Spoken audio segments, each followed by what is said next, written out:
apa yang kita ingin capai terbatas. Tapi apa yang Tuhan ingin berikan tidak terbatas. Karena kita ini diciptakan untuk melakukan pekerjaan baik yang dipersiapkan Allah sebelumnya. Tuhan katakan, kamu adalah pendobrak generasi. Aku memakaimu, memilihmu, memisahkanmu untuk menyatakan kemuliaanku. Oke, shalom Bapak Saudara yang dikasih Tuhan. Kita masih dalam seri khotbah Let's Walk in God's Purpose. Jadi tadi seperti tertulis, kamu adalah pendobrak generasi. Tuhan memakaimu, memisahkanmu untuk menyatakan kemuliaan Tuhan. Mari berjalan dalam tujuan Kristus. Jadi tema khotbah saya hari ini adalah sesuai dengan rencana Allah. Itu diambil dari ayat seperti biasa. Mari kita baca firman Tuhannya yang terkandung kata-kata itu. Roma 8 ayat 28, 34 bareng. Kita tahu sekarang bahwa Allah turut bekerja dalam segala sesuatu untuk mendatangkan kebaikan bagi mereka yang mengasihi Dia, yaitu bagi mereka yang terpanggil sesuai dengan rencana Allah. Jadi Allah turut bekerja dalam segala sesuatu. Bayangkan Allah turut bekerja dalam segala sesuatu. Bayangkan karena satu orang Yusuf, satu bangsa jadi dibuka akses untuk selamat dari bahaya masa kelaparan. Bayangkan satu orang aja bisa membawa satu gebrakan, bisa membawa perbedaan yang begitu besar. Hanya satu manusia. Bayangkan kalau ini Tuhan pencipta manusianya. Tadi satu orang aja yang bertobat bisa membawa dampak. Bayangkan ini Tuhan pencipta manusia itu. Pencipta alam semesta, pencipta segalanya. Allah, God Almighty, turut bekerja dalam segala sesuatu untuk mendatangkan kebaikan. Tapi hanya bagi mereka yang mengasihi Dia. Iya, kadang-kadang kita yang enaknya aja. Tapi di tengahnya hanya bagi mereka yang mengasihi Dia. Yaitu bagi mereka yang apalagi? Nomor 2, yang terpanggil sesuai dengan rencana Allah. Berarti kalau tidak mengasihi dan tidak sesuai dengan rencana Allah, ayat ini bukan untuk kita, ya kan? Jadi kalau kita mau alami bahwa Allah turut bekerja dalam segala sesuatu untuk mendatangkan kebaikan, kasihi Tuhan, dan harus hidup terpanggil sesuai dengan rencana Allah. Jangan keluar dari rencana Allah. Kadang-kadang ada orang kecewa sama gereja tapi meninggalkan Tuhan, kecewa sama pelayanan meninggalkan Tuhan. Loh, Tuhannya nggak salah.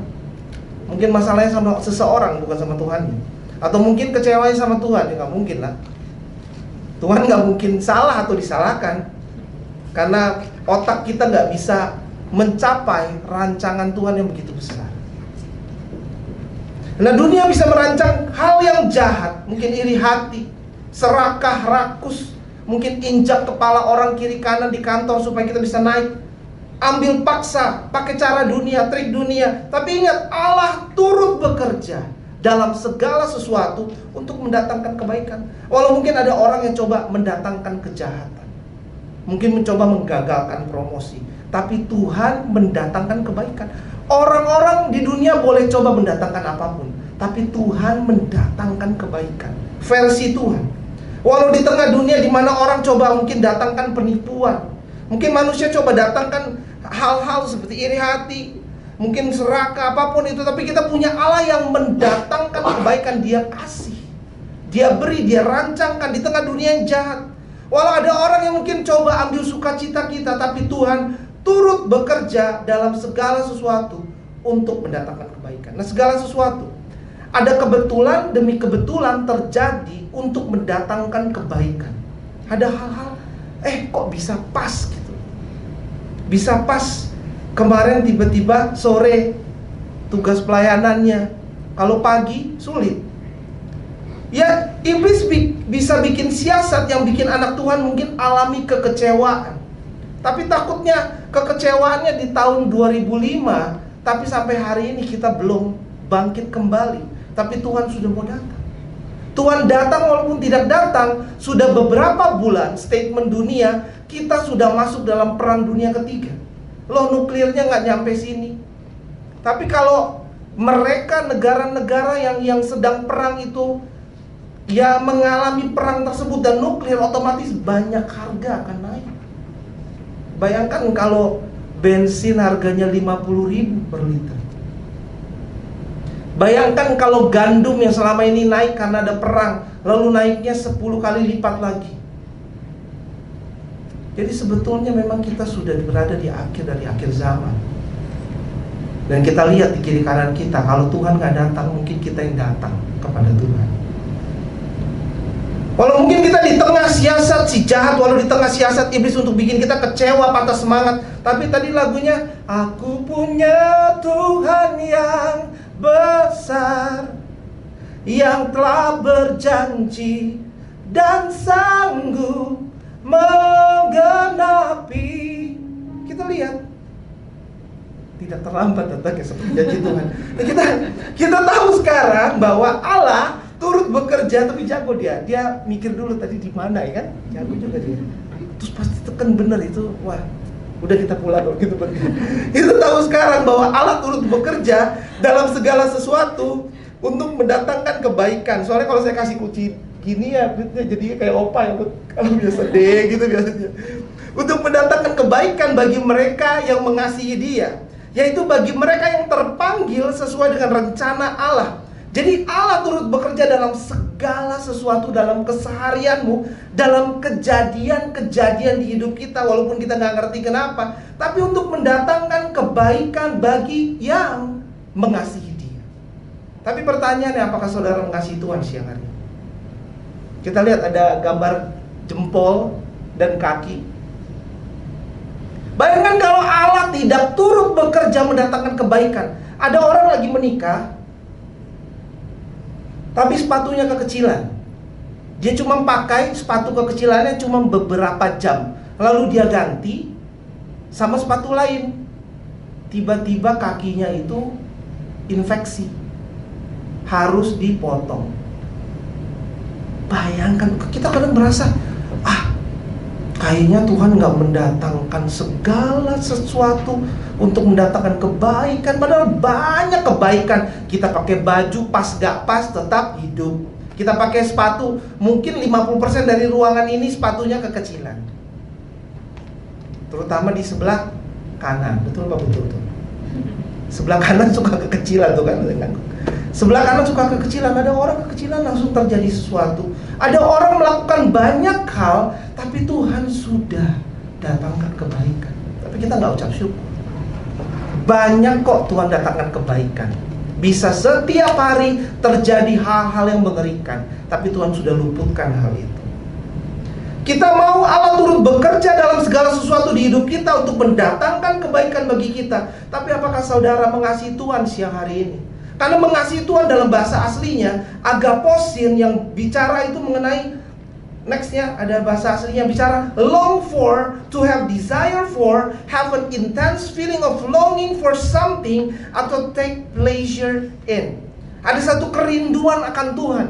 Ada satu hal di mana kepikiran terus. Yang dipikirin bukannya mungkin ada sale, atau mungkin 0707, 0808 flash sale, atau mungkin tagihan cicilan. Yang dipikirkan adalah Tuhan. Mungkin kita pernah punya kerinduan waktu SMP, tapi kita lalai menjaga hati kita. Padahal Tuhan bilang, jagalah hatimu dengan segala kewaspadaan. Makanya kita tetap datang ibadah, kita doa puasa, kita jaga api kita. Harusnya kita ada satu kerinduan akan Tuhan, akan kepikiran Tuhan terus. Ada satu perasaan yang kuat, pengen ketemu, pengen deket sama Tuhan. Apakah itu perasaan masih sama? Atau pengennya apa? Pengennya di rumah aja capek, kayaknya weekend mau rebahan. Nah, mungkin ada perasaan yang hilang. Ya, kita mau kembali pulihkan kerohanian kita, karena tanpa kerohanian kita, perang dunia ketiga sedang berjalan. Kita nggak tahu bakal terjadi lebih parah seperti apa. Tapi kalau kita punya Tuhan, kita aman dalam lindungan Tuhan. Amin. Amin yang kurang besar. Amin.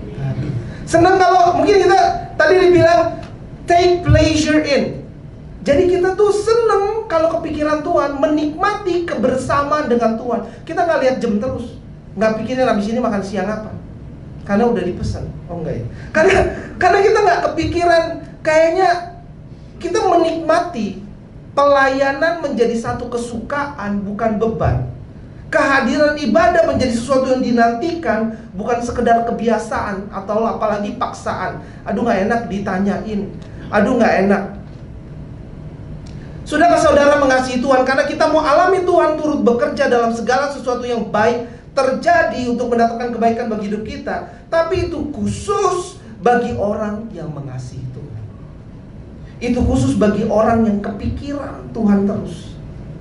Khusus bagi orang yang pelayanan yang menjadi satu kesukaan, bukan beban. Khusus bagi yang kehadiran ibadah menjadi satu hal yang dinantikan, bukan sekedar kebiasaan atau sekalian makan siang atau habis dimsum. Mari kita bertobat Bapak Saudara.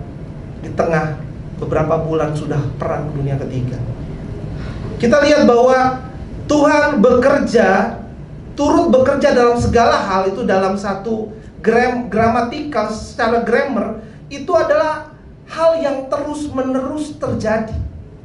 Jadi dia lakukan itu setiap hari. Dia turut bekerja dalam apa yang kita makan, minum, apa yang kita putuskan, apa yang kita rasakan. Jadi Tuhan jangan ditinggalkan setelah kita pulang dari sini. Jadi dia terus turut bekerja. Apapun yang boleh datang badai, tapi Tuhan turut bekerja. Iblis coba ambil langkah, tapi Tuhan selalu ambil langkah lagi. Jangan fokus dengan panik, dengan langkahnya si jahat. Supaya nggak dingin-dingin sepi, tolong. Ini dibilang kayak segala sesuatu turut bekerja untuk mendatangkan kebaikan. Itu seperti harmoni. Satu musik di mana hal-hal mungkin ada hal yang kita pandang buruk terjadi, tetapi ketika disatukan, bayangkan kalau drum itu simbalnya aja yang dipukul, berisiknya, yang paling menderita yang mukul sebetulnya, karena paling dekat sama simbalnya. Tetapi ketika itu dipadukan, musiknya sudah meninggi, klimaks, sudah seru sekali, rasanya cocok. Tapi kalau simbalnya doang dipukul, udah tinggi, cempreng, nusuk kuping. Kadang-kadang kita berapa dari kita, kalau kita ngalami beberapa hal gak baik, jalan terus, doa terus, percaya. Yang namanya percaya dari awal sampai akhir. Kita gak bisa lihat penggalan-penggalan kisah. Kita mau ambil enaknya, tapi kita gak mau ambil gak enak. Sebagai murid Kristus kita lihat, padahal kalau di firman Tuhan, murid Kristus nggak cuma alami, orang-orang longing for, pengen banget pelayanan sama Tuhan Yesus Kristus, yang mungkin sekali dilirik kelar kita. Bayangin tuh, kita ngikutin Tuhan, kita pengen, dan mereka ikut sama Tuhan. Tapi kita lihat perjuangan mereka menghidupi panggilan mereka itu nggak mudah. Bahkan ada yang merasa, aduh, kalau mau hukum saya jangan disalib seperti Tuhan, mungkin dibalik aja. Saya nggak layak. Nggak mudah, tapi berapa banyak ide dari dunia kita izinkan masuk ke sosial media, sehingga kita pikir kalau yang indah itu ya sukses itu ya diberkati. Lalu apakah murid Kristus itu tidak diberkati? Apakah rasul-rasul itu tidak diberkati? Lalu apakah mereka menjalani panggilan yang rasanya mungkin gak enak? Apakah itu tidak diberkati? Justru mereka sedang di dalam rencana Kristus, yang mungkin orang-orang gak ngerti, tetapi step by step makin mendekati akhir dari setiap babnya Tuhan. Kalau kata tadi, turut mendatangkan kebaikan. Segala sesuatu terjadi untuk bekerja mendatangkan kebaikan. Kata kebaikan itu bukan hanya sekedar satu material atau harta, tetapi di situ namanya Bible itu juga bicara satu posisi kita makin diubahkan, makin serupa dengan Kristus. Jadi segala sesuatu terjadi, yang buruk, yang baik, itu ketika di satu hal dilihat mungkin gak enak, tetapi seperti satu harmoni musik. Mungkin drum kalau kakinya doang yang dipukul bunyinya cuma duk kayak perut kelaparan. Tetapi kalau digabung, seru apa tidak seru? juga kadang-kadang bergantung dengan musik. Jenis apa alat musik lain itu harus bergabung. Tapi kalau dipisah mungkin gak enak. Tapi ketika itu digabung, walaupun gak enak, kita mau diubahkan menjadi serupa dengan Kristus. Jangan dipikir kenapanya, tetapi kita tahu Tuhan, kita percaya Tuhan itu memang perlu bagi kita. Jadi kalau kita ngalamin, memang itu dibutuhkan bagi kita. Kita nggak perlu tahu why, tapi kita mesti ngerti, kita mesti ambil langkah-langkah untuk mengejar ketinggalan. Amin. Kita juga lihat bahwa kata untuk mendatangkan kebaikan bagi mereka yang mengasihi Dia. Kalau kita mengasihi Tuhan, itu bicara mengenai ketaatan kita sama Tuhan. Kan? Kalau kita mengasihi Tuhan, apa perintah Tuhan kita taati. Kita lihat bahwa ada orang yang menaati. Next lagi deh, tahu.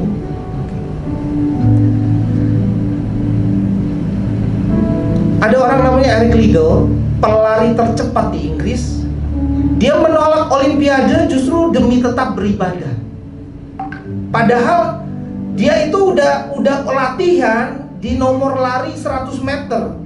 Tetapi karena jam tandingnya, hari tandingnya tuh hari Sabat, dia bilang saya nggak mau tanding, saya maunya ibadah. Bayangkan kalau kita, aduh gimana?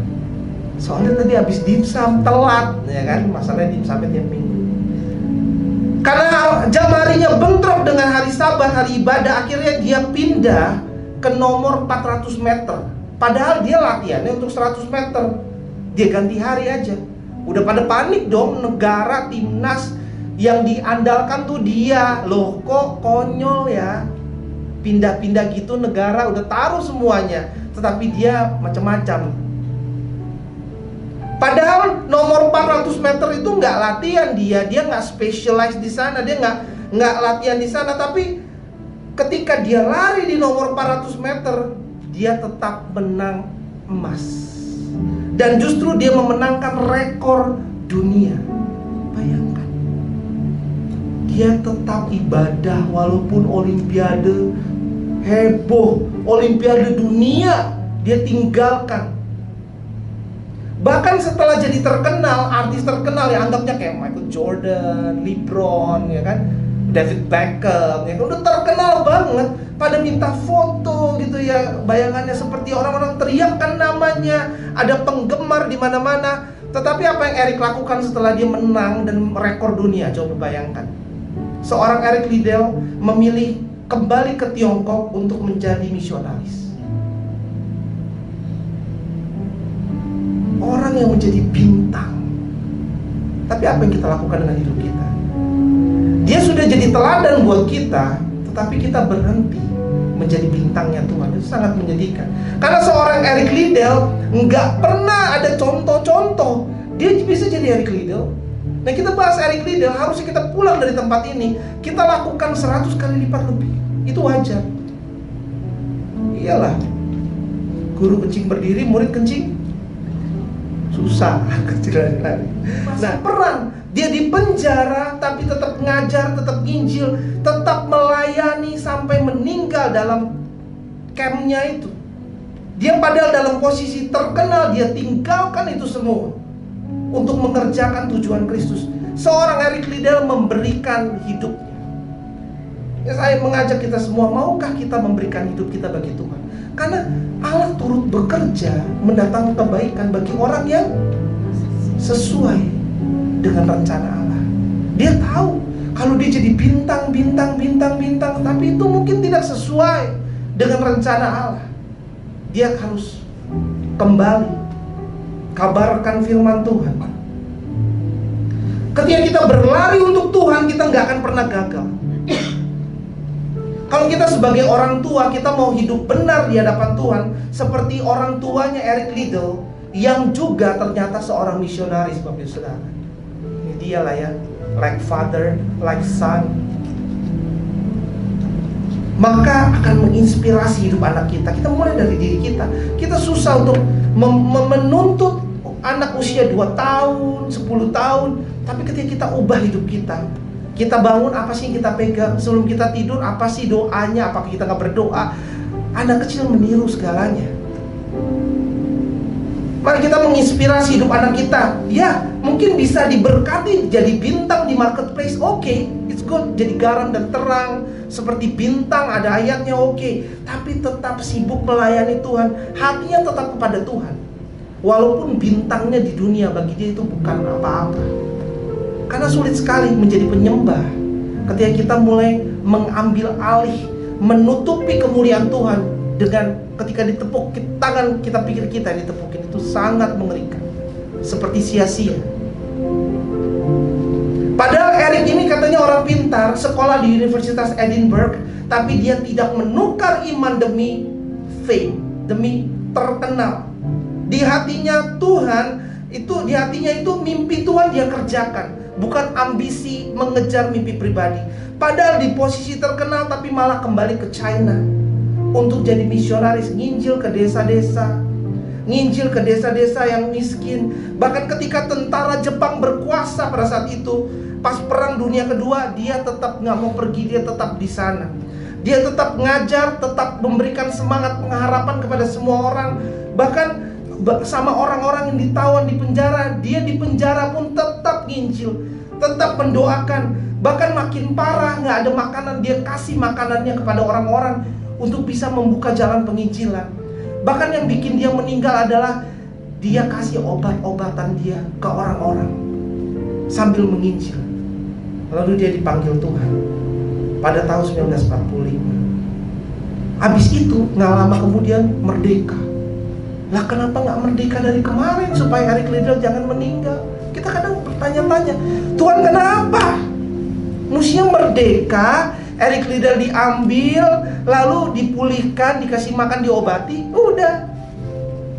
Tapi rencana Tuhan kita nggak ada yang tahu. Setelah dia meninggal baru merdeka. Tapi mungkin kalau nggak seperti itu kita nggak bahas pahlawan kita kali ini. Dunia bisa merasa, kok Tuhan kenapa nggak izinkan? Mungkin Eric itu merasakan kemerdekaan, tapi mungkin Tuhan terlalu sayang sama Eric Liddell. Dia Tuhan yang mau ketemu si pahlawan Eric ini lebih cepat, di usia 43 tahun. Dia meninggal dan banyak orang diselamatkan dan terima Tuhan. Dia beri hidupnya. Tapi pertanyaannya, apakah kita mau berhidup kita bagi Tuhan? Coba tanya ke kiri kanan. Jangan lemes tapi nanyanya. Kita baca firman Tuhan sebelumnya dalam bahasa Inggrisnya ya. And we know that God causes all things to work together for good to those who love God, to those who are called according to His purpose. Tuhan bikin kebetulan demi kebetulan terjadi.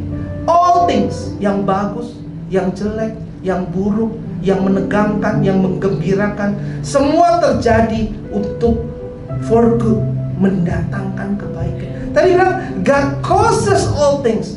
Tuhan yang bikin. Kita lihat ayat berikutnya sebelum kita akhiri ibadah ini.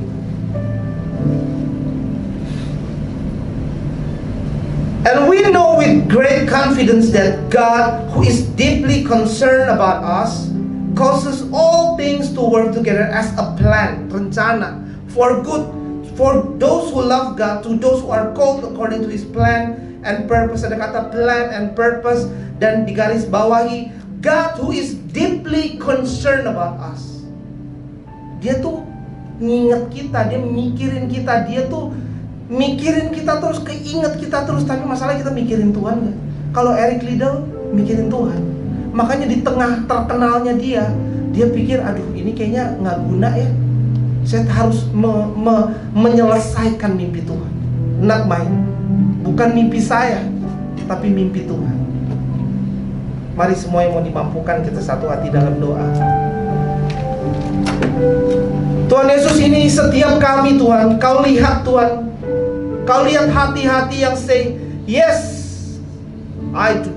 Saya mau Tuhan melakukan hal-hal lebih menyukakan hati-Mu dari pahlawan-pahlawan yang udah ada Tuhan. Karena kami cinta sama Tuhan.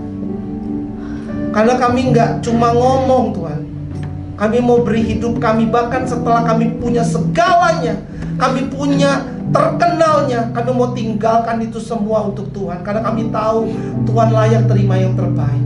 Dan kami percaya Tuhan, Kau berkenan atas setiap kami Max in Christ Church, Tuhan. Biarkan kemaksimalan dalam Kristus di dalam kami diperlihatkan ke banyak orang, dan orang-orang yang bahkan bebal dan mengeraskan hatinya akan melihat Kristus di dalam kami. Dan kami akan lihat ada awakening terjadi, ada kebangkitan rohani massal terjadi di tengah mulainya perang dunia ketiga. Karena Tuhan memakai setiap lidah bibir kami untuk menjadi perpanjangan tangan Tuhan, untuk menyentuh hati-hati yang keras. Kami menyerahkan doa kami dengan darah Kristus. In Jesus' name we pray. Amen. Pasti akan ada mini preaching dari anak-anak kita. Ada mini preaching dari Maxwell, dari MICP. Boleh kita beri tepuk tangan yang meriah. Shalom Bapak Ibu Saudara. Shalom. Perkenalkan, nama saya Maxwell. Today I'll be preaching about the verse 1 Chronicles 16 verse 11 to 12. Mari kita baca bersama. Carilah Tuhan dan kekuatannya.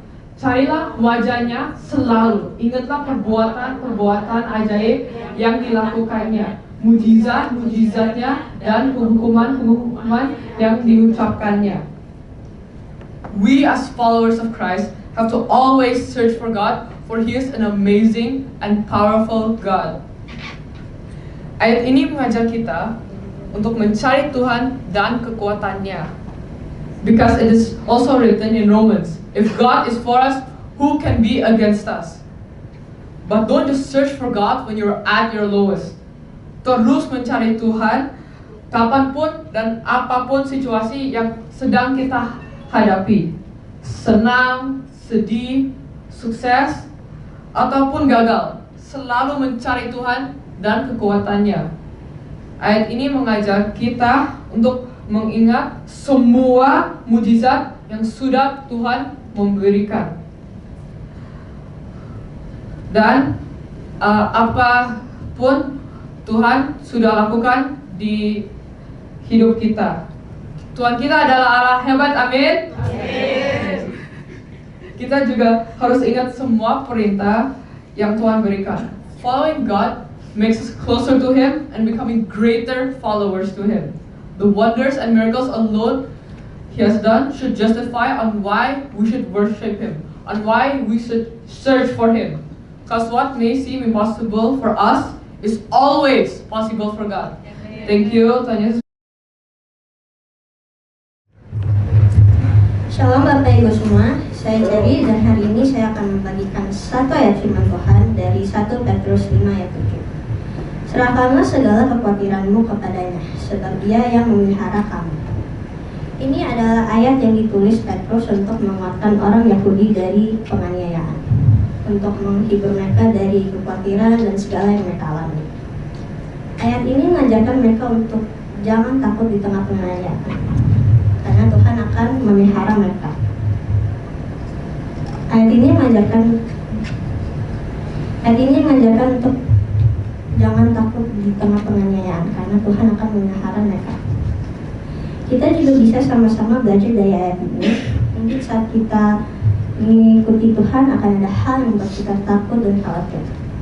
Tetapi kita harus ingat janji Tuhan kepada kita, bahwa Tuhan akan memelihara kita. Kita harus menghadapi hal yang ada di depan kita yang membuat kita takut dan khawatir. Kita hadapi bukan dengan kekuatan kita, tetapi dengan percaya akan perlindungan, penyertaan, dan penyediaan Tuhan. Percaya Tuhan akan memelihara kita, dan percaya Tuhan akan memperlengkapi kita.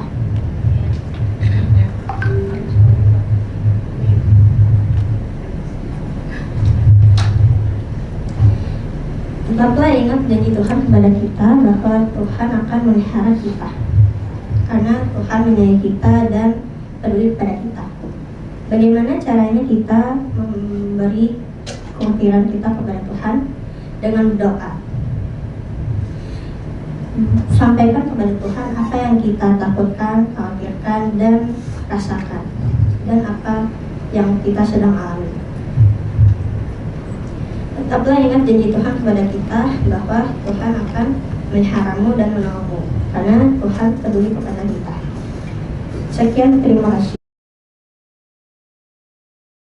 Shalom everyone, my name is Carson and today I want to share a Bible verse.